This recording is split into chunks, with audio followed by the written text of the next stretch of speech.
This message comes from Amazon Pharmacy. Ever been so sick that thinking of going to the pharmacy made you more sick? With Amazon Pharmacy, meds are delivered fast, right to your door. You just have to make it to your door. Amazon. Healthcare just got less painful.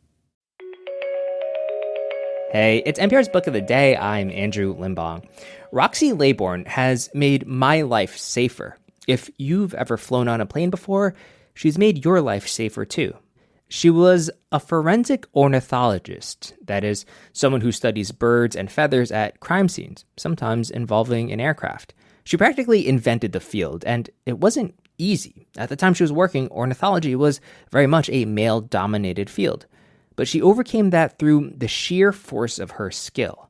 That's according to the writer Chris Sweeney, who's got a book out about Laybourne titled The Feather Detective, Mystery, Mayhem, and the Magnificent Life of Roxie Laybourne. And he talked to NPR's Scott Simon about how a birder forever changed the airline industry. That's ahead. This message comes from Amazon. Have you ever been so sick that even the thought of standing up to go to the doctor made you even more sick? Amazon One Medical has 24/7 virtual care so you can get help while horizontal. And with Amazon Pharmacy, you can get medicine delivered fast, right to your door. You just have to make it to your door. Thanks to Amazon, healthcare just got less painful. This message comes from Instacart. This summer, Instacart is aiming to bring back your favorites from 1999, like juice pouches, boxed mac and cheese, and ham, cheese, and cracker lunches, with prices from 1999. Enjoy all those throwbacks and more at throwback prices, only through Instacart. $4.72 maximum discount per $10 of eligible items. Limit one offer per order. Expires 9/5 while supplies last. Discount based on CPI comparison. Imagine a police procedural. Cops called to a gruesome scene. Evidence techs secure the area. They dust for prints and blot up stains. Then a hard-boiled homicide cop sees something and says, "Better call in the feather detective." Well, thank Roxie Laybourne, the Smithsonian taxidermist and forensic ornithologist. I think, in fact, the term was invented for her. She practically wrote the textbook on examining bird feathers having to do with catastrophes and crime scenes, from murders to plane crashes. Chris Sweeney has written her story in his book, The Feather Detective, Mystery, Mayhem, and the Magnificent Life of Roxie Laybourne. He joins us now from the studios of WBUR in Boston. Thanks so much for being with us. Thanks so much for having me. Let's begin by telling Roxie Laybourne's story through, well, a famous and tragic event. 1960, Eastern Airlines Flight 375 crashed into Boston Harbor. 62 people died. Turns out, struck by a flock of birds. How did Roxie Laybourne get involved?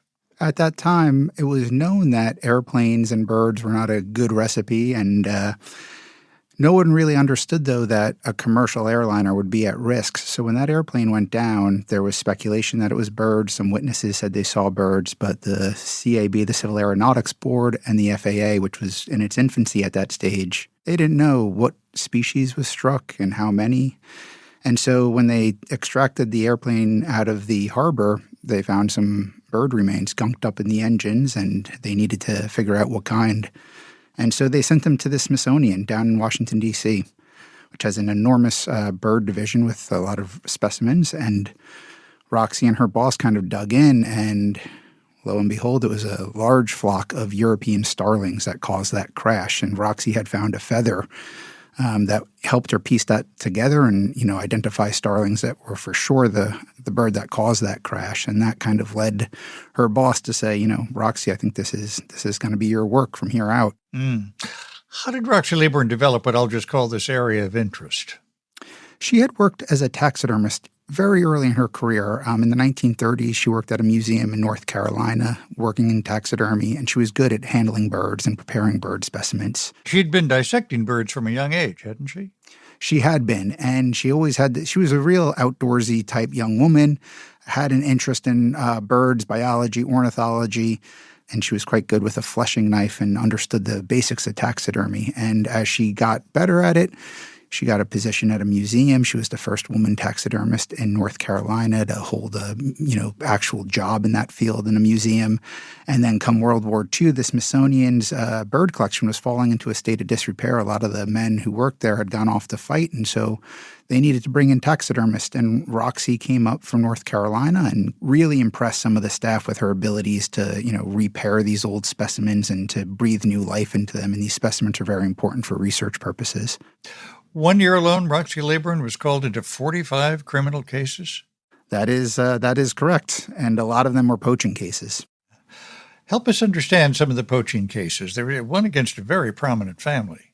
The one against the prominent family was the Kluge estate, and they had an British-style hunting preserve on their estate in Virginia where you line up with a rifle and the birds are chased into the air, and mostly affluent people kind of shoot them, and they call that hunting. I think John Kluge might have been the richest person in the United States at that point, too.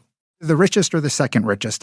He was very well off, and it was a bizarre case in which one of the people who worked at the shoot kind of started getting queasy about the work, and they were awful. They were murdering dozens of hawks, owls. They had an incentive program to whoever killed the most hawks and collected the bands off of them to prove that these were kills. They would clip the hawk feet off, and they were killing, I believe, into the hundreds of these. All of these were protected species. And so they raided the estate, and Roxie was part of that raid because they needed to identify the evidence at the site. They didn't want to risk bringing this into court. And so Roxie, the feather detective, was at the crime scene analyzing dozens and dozens of bird remains there. Yeah. Did she, as her professional success grew, and it's, irresistible to put it this way, did she ruffle a lot of feathers? I think she did. And she also got a lot of admirers. She ruffled feathers because she was a bit of a mess at work. She took up a lot of space. There were actually complaints I found in her files about how she would stack reams of her case reports just on shared workspaces. Her office was a mess. And she didn't suffer fools lightly. She was very demanding, and she expected her mentees and her protégés to work as hard as she did, which was often 6 or 7 days a week, 10-hour days. And she stood up for herself. She didn't take criticism lying down, and she didn't get bullied by middle management, despite how much bullying they tried to enforce on her. Did she ruffle a lot of feathers among men in particular? She did. And if you look back at the history of the Smithsonian, this was a male-dominated institute for its entire existence. And Roxie was a woman in this. And if you look at ornithology, that was a male-dominated field of science, as so many were. So Roxie got under the skin of men because of how she operated, who she was, and I think her skill level. I think people were jealous of how good she was and how hard she worked. So she did confront a lot of sexism throughout her career, and she was approached by a lot of women seeking advice on how do you make it as a woman in science. And she always just said, work harder than everyone. Roxie Laybourne died in 2003 at the age of 92. What do you think we have to thank her for today? I think we have a lot to thank her for, including safer practices at airports in terms of managing birds. This is not a problem that has gone away. It's not like you can snap your finger and make all the birds go away from an airport. Every year, there are thousands, tens of thousands of bird strikes.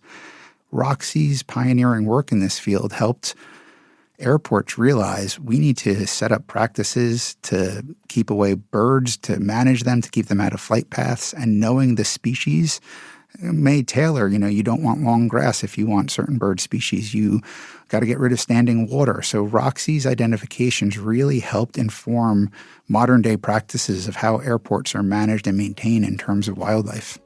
Chris Sweeney's new book, The Feather Detective. Thank you so much for being with us. Thank you so much for having me. And just a reminder that signing up for Book of the Day Plus is a great way to support NPR's book coverage and public media. And you'll get to listen to every episode sponsor-free. So please go find out more at plus.npr.org/Book of the Day.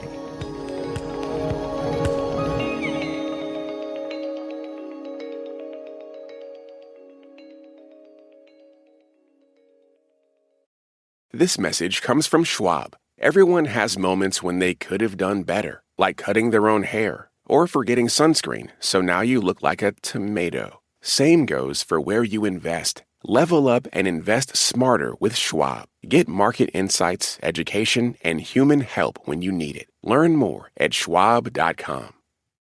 This message comes from Amazon One Medical. Ever gotten sick on vacation? Amazon One Medical has 24/7 virtual care, so you can get help no matter where you are. It's kind of like the room service of medical care. Thanks to Amazon, healthcare just got less painful. Support for NPR and the following message come from IXL Online. Is your child asking questions on their homework you don't feel equipped to answer? IXL Learning uses advanced algorithms to give the right help to each kid, no matter the age or personality. One subscription gets you everything. One site for all the kids in your home, pre-K to 12th grade. Make an impact on your child's learning. Get IXL now. And NPR listeners can get an exclusive 20% off IXL membership when they sign up today at IXL.com/NPR.